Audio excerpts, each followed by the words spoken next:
Ladies and gentlemen, we have the CEO of Cradle Funds in Year Berhad, Ms. Rafiza Ghazali, presenting on looking for Malaysia's next unicorn.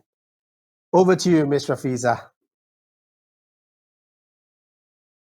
Hi, everyone. First of all, it's such a great honor for me to be here on the Ministry of Communications and Multimedia Malaysia MDEC organized the Tech Month. And my name is Rafiza. I'm the CEO, as mentioned by Brian earlier, I'm the CEO of Cradle Fund. Some of you who may not be very familiar with Cradle Fund, we are a government-linked entity under the Ministry of Finance, reporting to the Ministry of Science, Technology and Innovation. We've been around since 2003, and we are an early stage technology startups grant provider. We also have a seed venture, and we've got about 38 investee companies under our portfolio. Yes, so I think I'm going to start with, looking for Malaysia's next unicorn. Now, I think there's been a lot of buzz, especially for, the last couple of months. It started off with Grab being listed on the spec. Well, they announced that they're going to want to list on the spec and what could have been the Malaysian startup. And then recently we've had some really exciting announcements by some of our local startups as well on their path to be unicorn. So I really look forward for the next 30 minutes or so to present on looking for Malaysia's next unicorn. Yeah. So I think, okay, there's a little bit of a technical thing here. Okay. What's unicorn? Well, it's not that, that horse with a thing. It's in terms of venture capital, it's a term used to describe a privately held startup company with a value of over 1 billion. Now, it's very important to stress the word value. And I'm going to talk about it, what it means by valuation and why we call this startups unicorn. It was first the term was first coined by Eileen Lee back in 2013. So she's a venture capitalist. She's a founder of Cowboy Ventures. And, there's been some great articles and, I hope you can look into it on why it's important, for startups and why we are so fixated in, looking for the next unicorn. Yeah.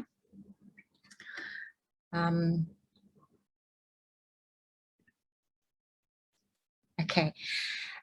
Before we go into the Malaysia's landscape, I thought I'd just share with you some interesting points on the global unicorn landscape. I was looking through, so these are the information and data that I got from CB Insights.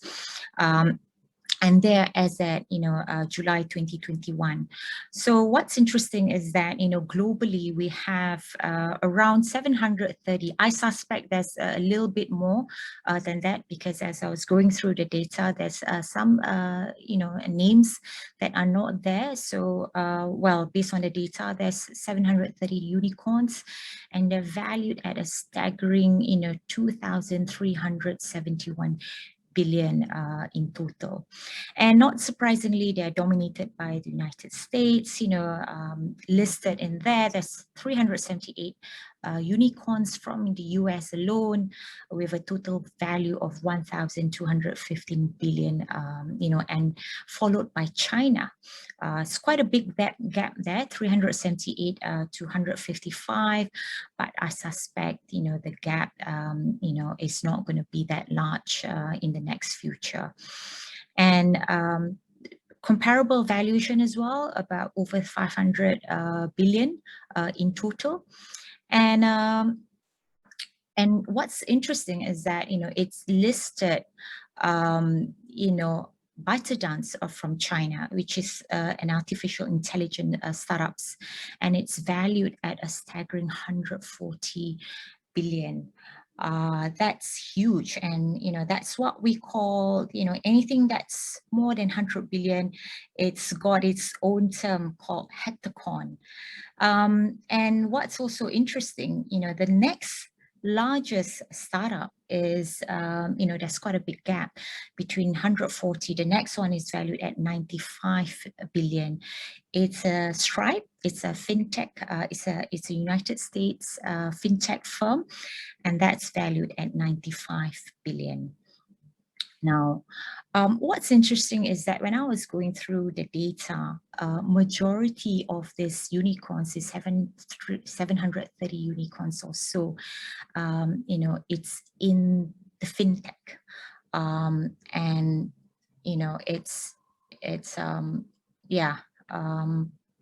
and they are mainly from the US. So it's the next one, after fintech that we've got is in the artificial intelligence and the internet software and services as well. So those are the two, what they call it, the largest in terms of number of internet. Last month, there's a new kid on the block. It's an American, again, internet software. It's called Coda, and they just joined the prestigious unicorn club. They're from US, and it's valued at just slightly over $1 billion. Yeah.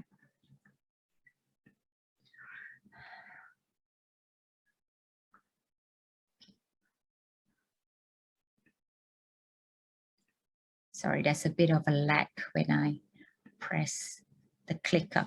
Now, let's look at the Southeast Asia unicorn. And again, I base all this data from the CB Insights list of unicorns as at July 2021. So based on their data, we've got 12 unicorns in Southeast Asia. And again, if you look, Singapore has got the highest. They've got 50% of the Southeast Asia unicorn, followed by Indonesia. And then, we've got both the Thailand and the Philippines. They've all got, one unicorn for each country. So it's a total of 12. But what's interesting is that, I couldn't find, another thing is that if you look, the one that I've highlighted in yellow, five of these startups actually turned unicorn during the pandemic.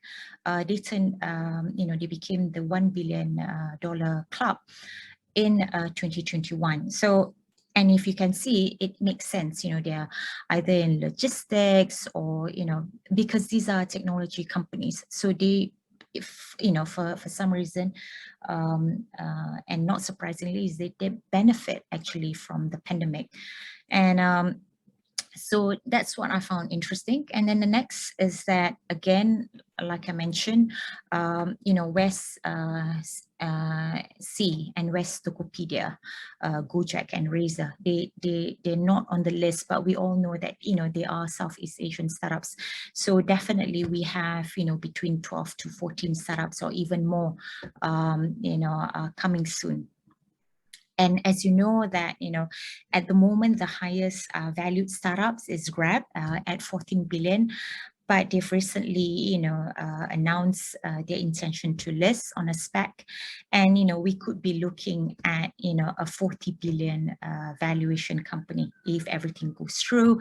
And, we all be waiting, for it to be completed, by the end of this year.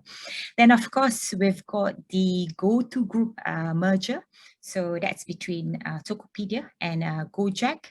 And again, if this goes through, we'll be looking at, there's some estimation, they're looking at about 20 billion, startup. So what's interesting is that, given the, unlike China, India, US. I think Malaysian unicorns, in order for them to be, mega unicorns, the way is for them to do mergers and acquisitions, given that, the market size in the region is relatively limited. So, and this is what we should be looking for, startups that want to go big and huge. So far the most popular way and the quickest way is through, M&A. Unfortunately, so we hope to see some exciting M&A coming soon for the next couple of months. Now, how about Malaysia startups? Because the topic is looking at the next Malaysia's unicorn, right? So I've looked at the Venture Cap Insights data, and I've listed the 5 top startups by funding and by post-money valuation. Now, when you look at the top 5 startups, people often wonder, should we go via funding or should we go via post-money valuation? I tend to look at both a little bit, because we all know, we've seen, how some of, post-money valuations, how crazy they can be. And I personally have seen a lot of startups, they're very, very, aggressive with respects to their forecast, and then it doesn't get through. So I'm a little bit careful when I look at valuation, often. So when I look at, the top 5 months, I tend to look a combination at both by funding and by valuation. Some people may disagree with this, but this is how I see it. And, a lot of the times that there is some similar, you will see some similar names as well. And here again, so we see the top 3 are Carsome, Aerodyne, of course, and Soka. So I think these are, expected. And let's look at by funding. So, and again, these are, I suspect, this data may not be the latest. A lot of it's based on 2019 figures, on what I could find on Venture Cap Insights. But with respect to post-money valuations, I think they're quite recent as well. And yeah. Okay.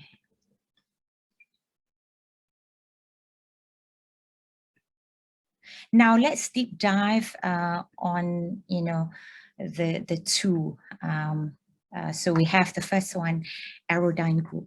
Now, Aerodyne Group, the thing that I like about them is that they have been a global startup from day one. They used to have a headquarters in UK. They are in 35 countries. I think they get majority of their revenue outside Malaysia, and this is what I like about them. And they've been quietly executing their visions in becoming the top in their industry. And I have a lot of respect for the founder, Kamarul, very humble person, and I could foresee that they could become, whether or not they become the first unicorn, but definitely they will become one of the first few Malaysia's unicorn. Now, based on the information that we can find, they're currently in talks to raise a Series C. Now, if they manage to pull this through, they're definitely going to join the unicorn club. And Kamarul has also mentioned a couple of times that they're looking to IPO sometime next year or the year after, or it could be even be quicker. So I wish Aerodyne Group well, and we'll be waiting to see what he's got next on his plate.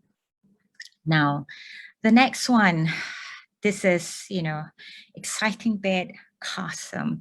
Last month, they announced they're going to acquire 19.9 stake in ASX listed iCar Asia.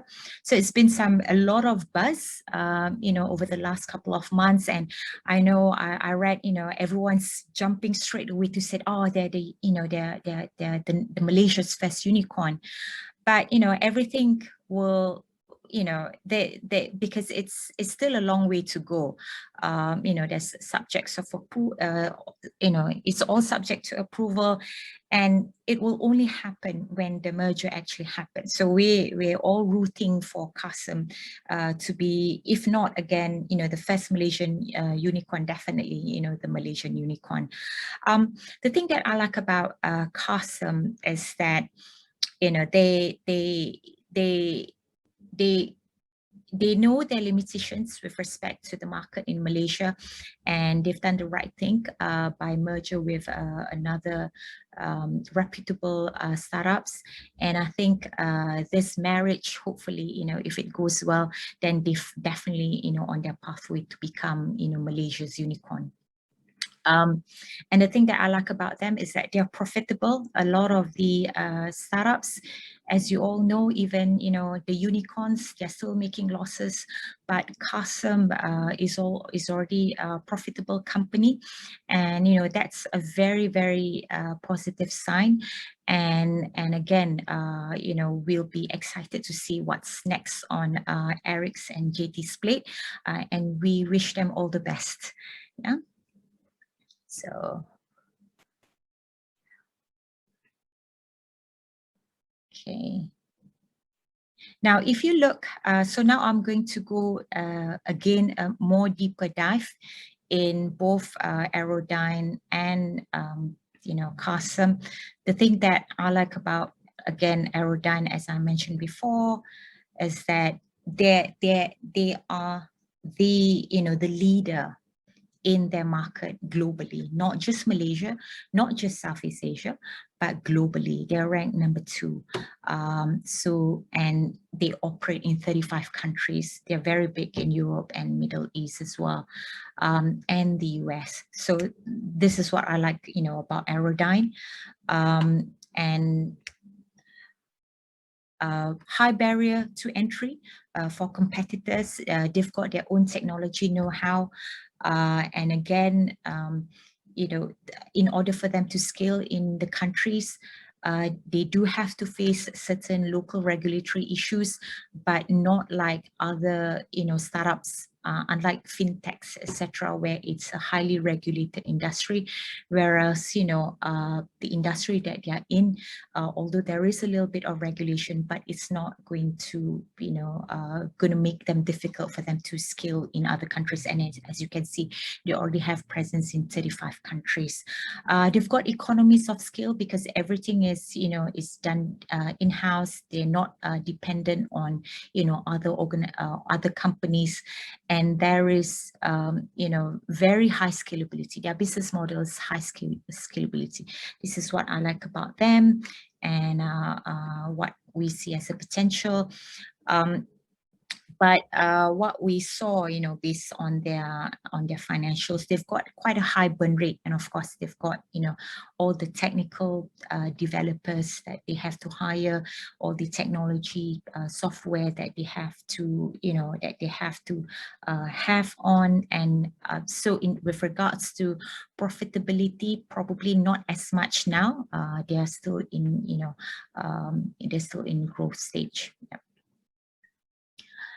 Let's look at Carsome.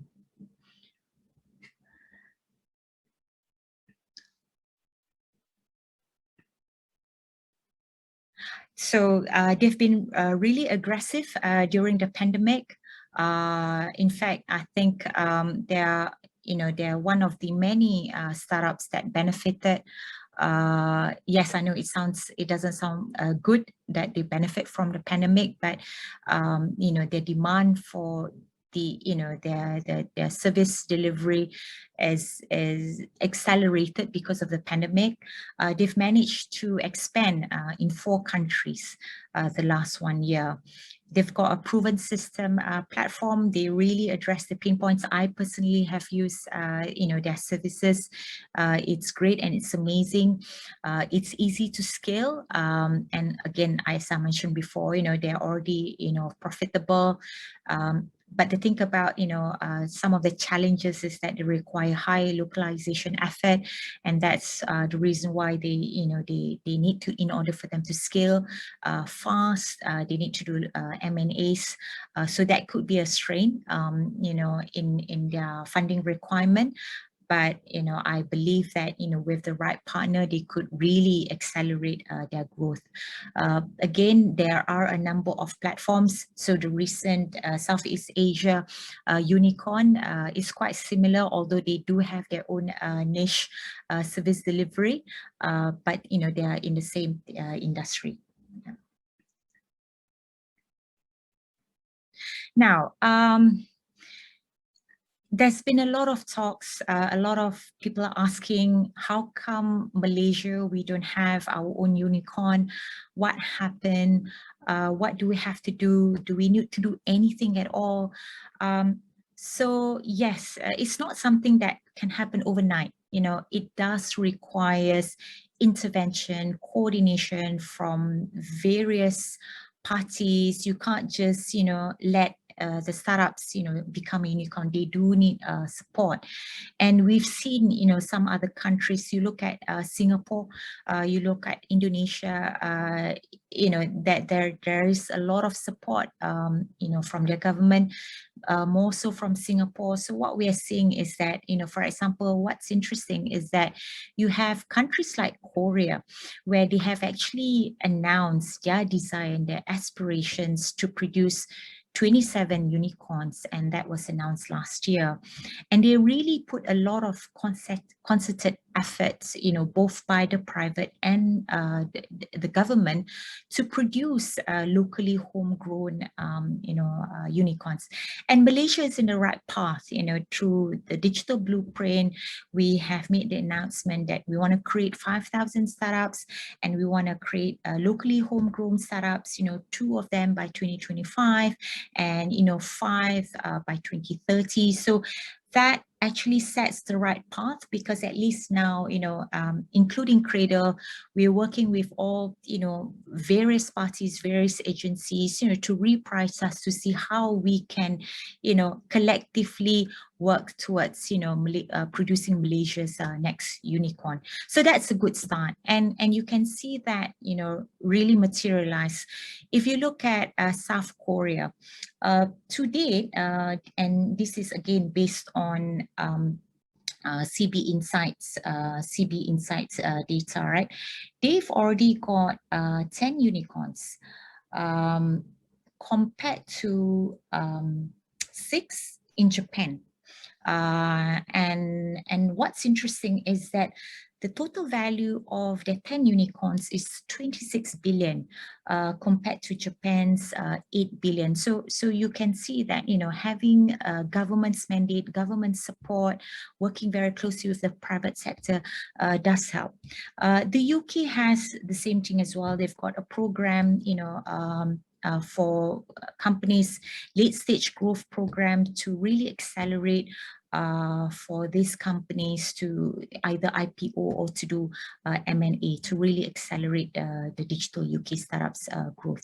So we need to do that, and I think this is where Malaysia, we're at the right path. There's been a couple of mandates that really look at to see how we can, support the Malaysian startups, so that they become unicorn. And why, people might be asking, what's this fixation with, unicorns?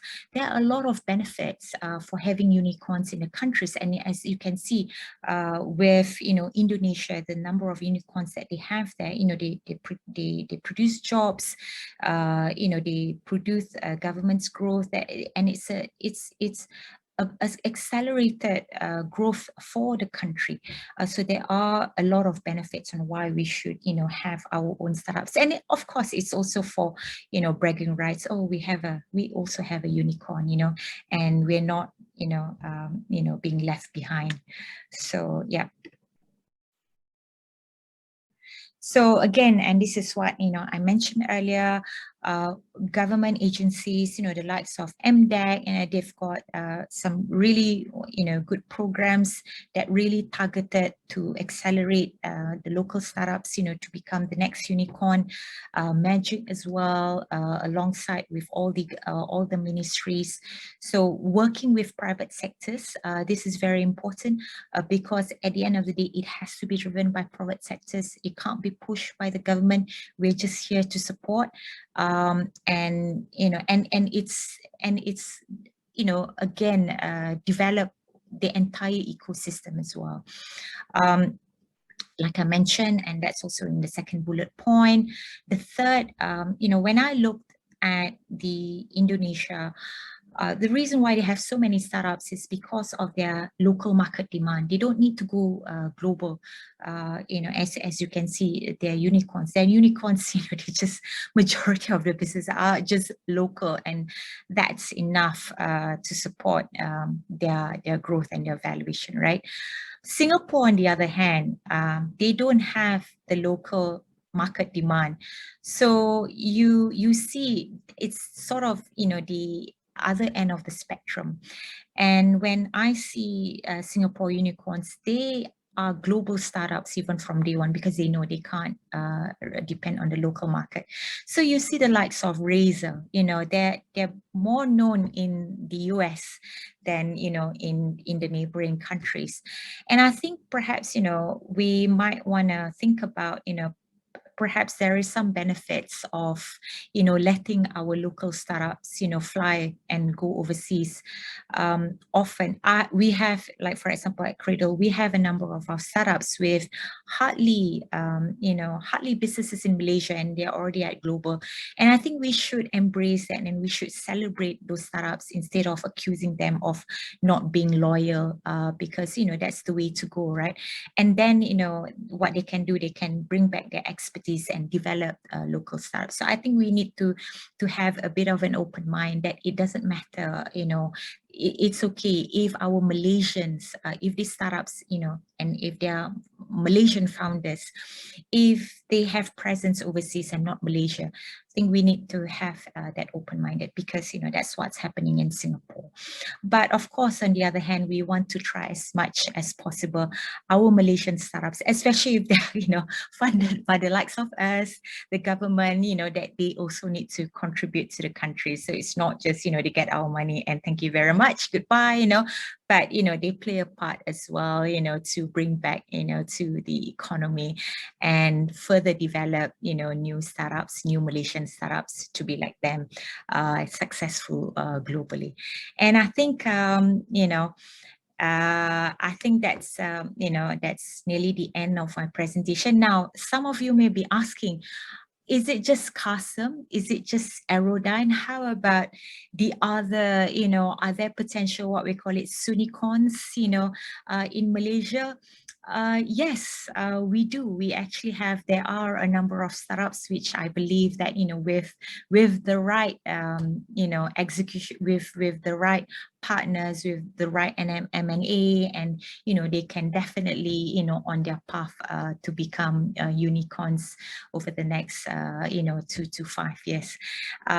We're seeing some really good ones. I'm not going to mention names, but we definitely, especially at Cradle, we will be watching you very closely and support as much as possible.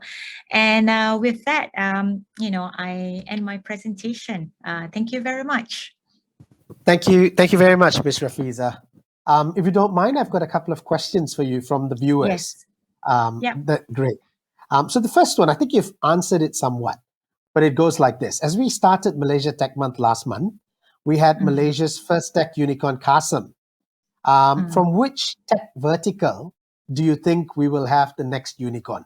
I think you mentioned Aerodyne, and you mentioned a few more that you're looking out for. Maybe you didn't want to mention their names, but would you, want to address the vertical at least?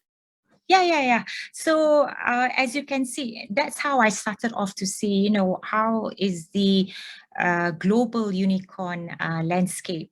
So, and it's in one of my slides, and what I'm seeing is that there's a lot of e-commerce, there's a lot of internet software. Now, whether or not, those are the startups that Malaysia be looking into, I'm not saying that just because, that's the global trend and we need to look that. And we at Mosti, we believe that in order for Malaysia, because and again, like I mentioned before, we don't have the volume. Unlike US, unlike China and Indonesia, where they can grow to become, via just a technology platform. I think in Malaysia, in order for us to have our own niche market, we should start looking at deep tech, and also hard tech, a little bit more on the engineering side. It's just to differentiate ourselves, because we know our limitations, unless they immediately do an M&A at the beginning, where they have immediate market access outside in Malaysia. So I think this is where we should be looking at, and that's why at the ministry level, we are really pushing for for more deep tech differentiation, locally IP, locally grown technology, that we can differentiate ourselves from the rest, and not just be like copycats. Yeah. Absolutely. I hear you. There's another one which came in. During this trying time, businesses are looking at survival. Now, do you think we can still give birth to unicorns? Yes, like I said, we had 5 startups that became unicorn during the most difficult time ever, over the last, since World War II. In fact, more startups became unicorn in Southeast Asia compared to pre-pandemic. So it all depends on, the competitive advantage that you take. And like I said, I've said a couple of times, at early stage, we tend to bet on the founders, and whether or not the founders really see, okay, there's an opportunity, there's a problem to be solved, and let's really quickly take this opportunity. And they don't use pandemic as an excuse that, oh, we're not doing anything because the market is not good. And in fact, they're the ones who actually see the crisis as an opportunity. And to me, businesses, because these startups are technology-based startups, so they should be the one, like I said, unfortunately, I don't like to use the word benefit, but if they really look at what gap they need to address, and they quickly take the opportunity. And this is where, in fact, we're seeing a lot of our startups, their issue is not so much about about they don't have enough business. They don't have the capacity to to grow, and yeah, so yeah. Great, thanks. I've just got one more question, Ms. Rafiza. Yeah. Question goes like this: which region is promptly looking forward to invest in Malaysia? Are there any particular regions that are looking at Malaysia as an area where they want to invest in? Look, if I am an investor with an ASEAN portfolio, I don't really look at a country Country specific. specifically.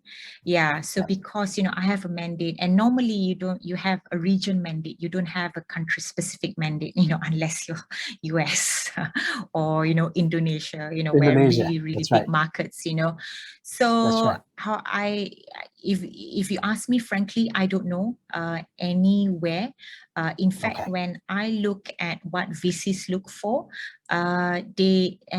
because a lot of unlike traditional companies where you see the company are really specific to the country, a lot of technology company, you don't even know where where their headquarters, they're That's right. everywhere. So like for example, not many people realize that a startup is based here, but they have presence in other countries.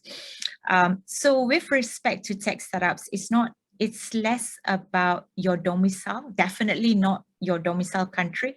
It's more of where you create your presence.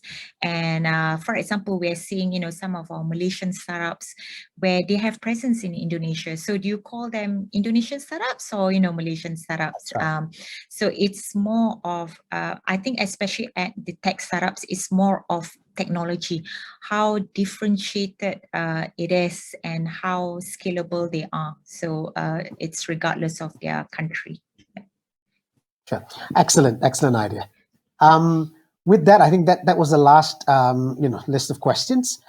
Thank you so much. Thanks for your time, Ms. Rafiza. Pleasure talking to you. Okay. All right. Thank you for having me. Okay. Have a good day and take care. Yeah. Bye. Bye. Ladies and gentlemen, we will take a short break. We will resume for our last session at 4:20 p.m. Yeah. So in about 15 minutes from now.